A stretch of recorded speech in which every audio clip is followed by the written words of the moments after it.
Today I'm going to teach you all how to become incredibly more persuasive, whether this is talking to a prospective client, one of your employees, a girl that you're trying to take home, your spouse, your kids, whomever. We are going to work on the art of persuasion. Okay, in the last video I was helping you all become more interesting, and the way to become more interesting as a person is to become more interested in the other party. Not giving so much information about yourself and talking over people and having this big ego to prove that you're cool, but rather reframing and reshaping the whole conversation towards understanding the person with whom you are speaking. Getting their name, remembering their name, using their name, finding out who they are, what they do, what makes them tick, and really understanding this person, okay? In any interaction, sales or persuasion is going to be a transfer of enthusiasm and certainty towards the other person that you can actually solve their issue or help them find a solution, okay?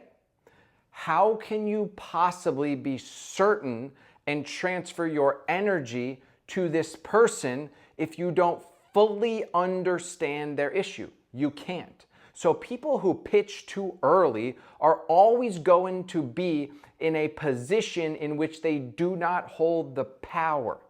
I don't ever pitch anything ever or bring up a solution until I fully understand this person. Not only what their problem is and why it hurts so bad and how it's affecting them and how long it's been going on and what they've done to solve it so far and why they want to solve it now, but also what other avenues have they tried before, right?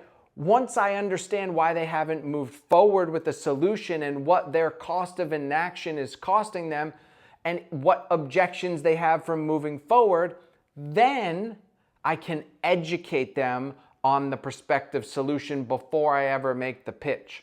And I want to find out how much they know about what I'm about to educate them on. Okay, so here's the formula to becoming more persuasive. You need to embody 3 phases, 3 personas. The first person that you must become in any conversation is that of a therapist. What does a therapist do? A therapist asks you lots of questions about yourself and continues with follow-up questions to dig deeper to find what's actually going on emotionally at the core of your being.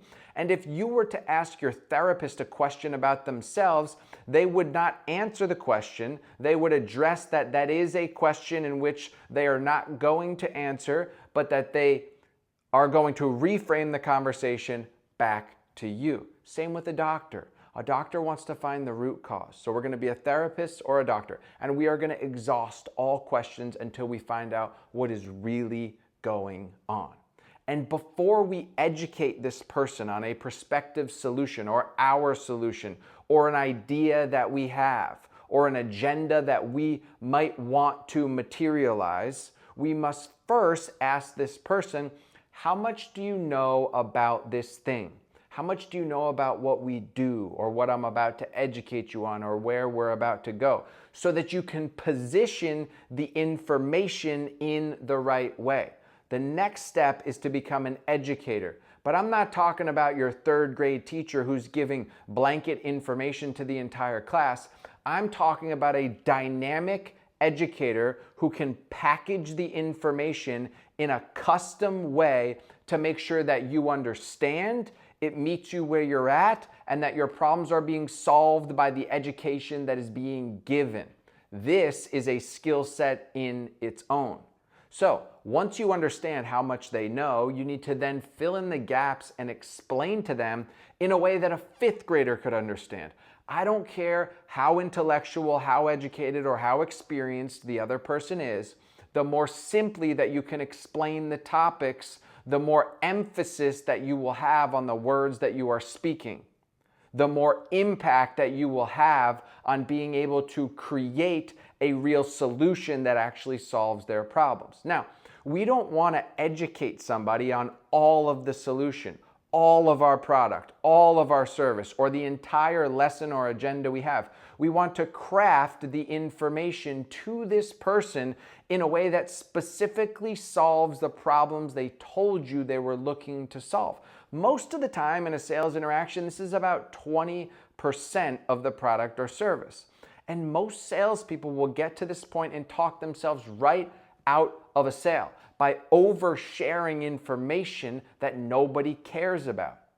I'm going to drive this point home for you guys. It's called what's in it for me. I want you to reframe that to this.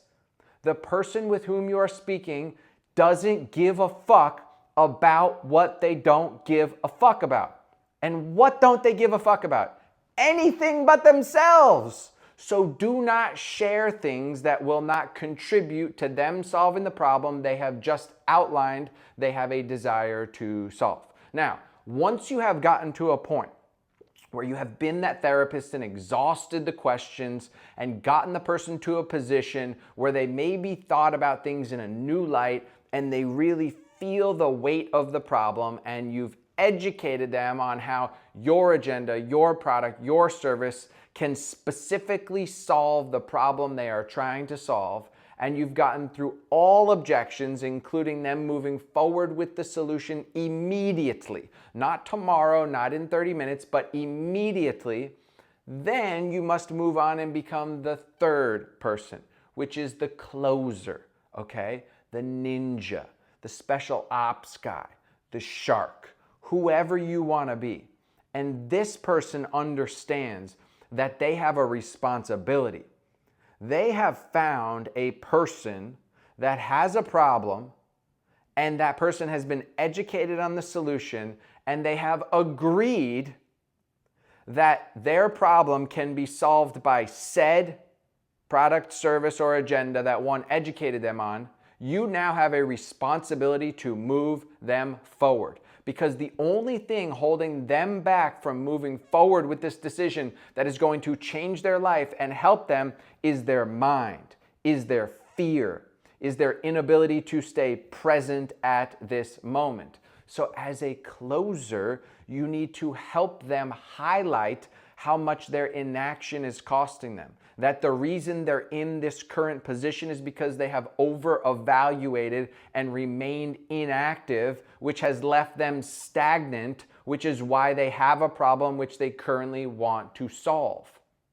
And that action itself and investment itself is the thing that changes somebody's direction, somebody's compass, somebody's effort, which will change their life, okay? If they already knew what they needed to do, they wouldn't have this problem. So it is their mind and their fear that is holding them back from moving forward. Either they don't trust you, they don't think that your product or service can solve the problem that you have, or they don't think that it's worth the amount of money that it costs them. But you must reframe that by being an excellent therapist, an outstanding educator, and a closer. Okay? Now, a closer constantly reframes somebody's objection. When they say something that's holding them from moving forward, we need to clarify what it is they mean. If they say, well, I need to think about it. Awesome. This is something you should think about. Now, what exactly is it you want to think about? Well, I just need to take some time to think about it, right? You know, look, candidly, with all due respect, Lisa, you told me that you have a problem you want to solve and you've wanted to solve it forever, and it hurts this bad because X, Y, and Z, and that you not taking action is really limiting you from the life that you want to live. It sounds to me like it's not time that you need, it's more information. So what else is it that I can help you with that will best help you understand the solution so that we can make a decision together? Boom, right? Over and over and over again, okay? I will continue to get into more discussions on this. But if you as a person fully understand the person with whom you are speaking, you must be genuinely excited that you have a way to help this person improve their life. And if you know it can solve the problem, you must genuinely generate this energy and certainty and move them to the solution. Constantly painting in their mind the dream outcome they are looking to achieve. Imagine what happens when your son or daughter graduates from this school with straight A's and they have the opportunity of a lifetime to live the life you always wanted to live. Can we both agree that by getting a tutor, they have a much better chance at living that life? Yes. Awesome. Well, let's not leave them in a position where they don't have all the opportunities you just told me you wanted them to have, right? Paint that dream outcome, and let's make sure that they know that they can achieve that by moving forward with the solution. Man, this is just part one of 8,000, free flowing, off the cuff. I'm gonna hit you guys with so much knowledge. I don't sell for a living. I just live for a living. I actually love this stuff. But my ability to communicate effectively and persuade has given way to making me millions of dollars and leading companies from 9 million to 50 million in 1 year. If you have a desire to make more money, to scale your company, to lead your employees better, and you want to master communication, sales, and persuasion, all you have to do is click the link down below in this video, or you can DM me on Instagram. Let's go.